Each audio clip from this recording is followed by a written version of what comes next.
সাধনা সম্পর্কে আমাকে মাফ করবেন, এমন কিছু কর্মকাণ্ড তাদের আছে যেগুলো আমি না বললে আপনারা বুঝবেন না, বলতে হবে, আমাকে একটু বেহায়া হতে হবে। আমাদের দেশে মানুষ জানে না, অনেকে ম্যাক্সিমাম লোক।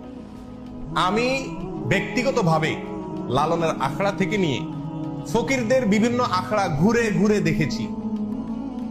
আমি নিজের অভিজ্ঞতার কথা আপনাদের কাছে চাপিয়ে দিতে যাব না, তাদের বই পুস্তকের আলোকে বলবো। আমি জানার জন্য তাদের বিভিন্ন আখড়া আখড়া ঘুরেছি।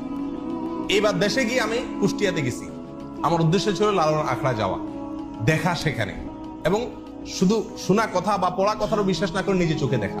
তাদের আখড়া যদি কেউ যেয়ে থাকেন, ফকিরদের তারা তথাকথিত জিকির করে যেগুলাতে, এগুলোতে আপনারা দেখবেন পুরুষের সাথে একজন নারী লাগে, অন্ধকার হইতে হয়, এবং গাঁজা তো প্রয়োজনই হয়, এবং বাকি কি কাজগুলো হয় সেগুলো বই থেকে শুনেন, আমার অভিজ্ঞতা থেকে না শুনে। দেখুন, বাউল ধর্মে পরকীয়া প্রেম জায়েজ আছে। আল্লাহর কসম, আমি নিজে যাচাই করে যশোরের এক গ্রামে গিয়ে সন্ধান পাইছি যে এখানে, এমনি অন্য কাজে গেছি, পরে শুনছি যে এখানে আপনার ফকিরদের আখড়া আছে। তো আমি দেখতে গেছি, একদিন না কয়েকদিন পরে জানতে পারছি যে এক মহিলা আছে, তার স্বামীও আছে, কিন্তু সবাই জানে এই মহিলা সারাদিনই জেনা করে তার ওই সাধন সঙ্গীর সাথে, বাউলদের সাথে।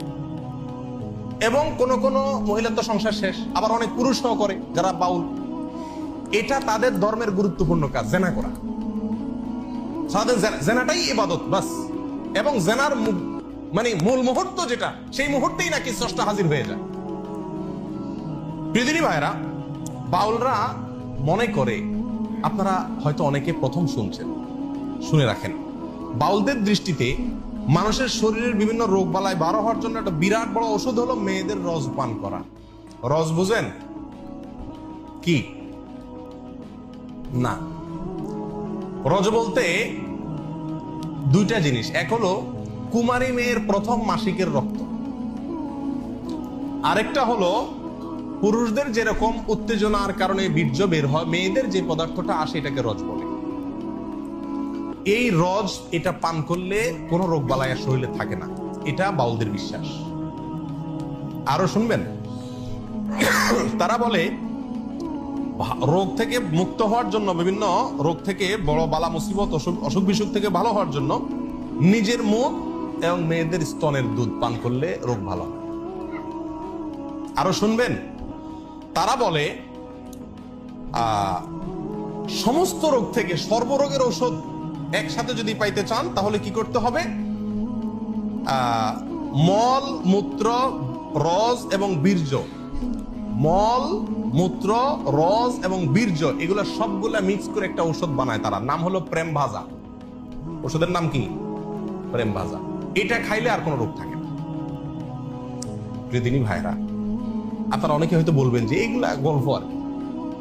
আপনি আল্লাহি বাস্তবতা খবর নিয়ে দেখেন, আর খবর নেওয়ার দরকার না, আমি আপনাকে বই পুস্তক থেকে বলছি, তাদের বই পুস্তক থেকে, তাদের ধর্মগ্রন্থ থেকে, তাদের ধর্মীয়, তাদের আচার এবং তাদের সংস্কৃতি, কালচার, এই সংক্রান্ত যে সমস্ত বই পুস্তক আমাদের সমাজে প্রতিষ্ঠিত, গ্রহণযোগ্য, অথেন্টিক, এই সমস্ত বই পুস্তকে লেখা আছে। তার ভিতরে বাংলাদেশে বাউল বইয়ের 350 থেকে 382 নম্বর পৃষ্ঠায় এই কথাগুলো উল্লেখ আছে। কথা বুঝে আসছে ভাই? আমাদের দেশে অনেক মানুষ না জেনে এই ফকিরদের কাছে চিকিৎসার জন্য যায়। ছেলেবেলে অসুখ হলে যায় না, কি ওষুধ দেয় এটা ওই শয়তান জানে, আর শয়তানকে যে শয়তানে শিখাইছে সেই শয়তান হয়তো জানে, আল্লাহ সুবহানাহু ওয়া তাআলা জানে, আমরা অনেকে জানিও না। আমাদের দেশের নাস্তিকরা বাউলদেরকে খুব পছন্দ করে, একটা মজার বিষয়। কারা পছন্দ করে? নাস্তিকরা কোনো ধর্মকে পছন্দ করে না, কিন্তু বাউলদেরকে খুব পছন্দ করে। ডক্টর আহমদ শরীফ নাস্তিকদের গুরু, বাউলদের নিয়ে বই লিখছেন এবং বিরাট বিশ্লেষণ করেছেন, তাদের ঐতিহ্য তুলে ধরেছেন। শুধু তাই নয়, বাংলাদেশের যারা নাস্তিক, সেকুলার, এরা সবসময় বাউলদেরকে প্রমোট করে। লালনের আখড়ায় 50 জন গাঁজা খাইছে, এটাকে সমস্ত মিডিয়া বা অনেক মিডিয়াতে খুব ফলাও করে প্রকাশ করে, আজকে লালনের এখানে ওরস হইতেছে, ওরস, গাঁজা খাইছে। লক্ষ লক্ষ মানুষের মাহফিল হয়, লক্ষ লক্ষ মানুষের ভালো কোনো কাজ হয়, সেটা কোনো মিডিয়াতে প্রচার করে না। কিন্তু ওই আখড়া গাঁজা খাইছে কয়েকটা, সেটারে সারাদিন টেলিভিশন নিউজে বলে। কেন নাস্তিকরা এত পছন্দ করে? কেন? এর কারণ হলো এই বাউলদের তাদের যে কর্মকাণ্ড, এই কর্মকাণ্ড করে খোলাসা কথা কয়েকটা পয়েন্ট। নাম্বার 1 যেটা বললাম, দেহ নিয়ে সাধনা। দেহ নিয়ে সাধনা মানে যৌনতা, সোজা বাংলা। নাম্বার 2, আপনার যত নোংরা, বিষ্ঠা, নাপাক পৃথিবীর কোন ধর্মের মানুষরা যেগুলোকে পাক মনে করে না, হালাল মনে করে না, এই সমস্ত জিনিসগুলোকেও তারা শুধু হালাল আর পাকই না, এগুলা বিরাট ঔষধ মনে করে। লালনদের এই বাউলদের একটা গ্রুপ আছে যাদেরকে বলা হয় নেড়ার ফকির। কি বলা হয়? নেড়ার ফকির। নেড়ার ফকির, নেড়ার ফকির মানে বুঝেন? নেড়ার ফকির মানে হলো, নেড়া শব্দের অর্থ হলো যার কোনো ঘর সংসার নাই। নেড়ার ফকির মানে যাদের কোনো কি নাই, ঘর সংসার। ম্যাক্সিমাম বাউলদের কোনো বিয়ে হয় না, এরা বিয়েতে বিশ্বাস করে না। সাধারণ সঙ্গিনী হইলেই হলো, যে কারোর বউ হইলেই হলো, বিয়ের দরকার হয় না, এবং তারা বিয়ে করে না।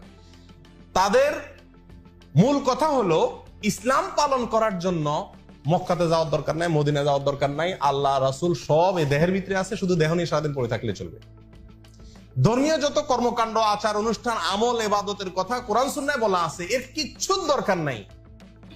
এগুলা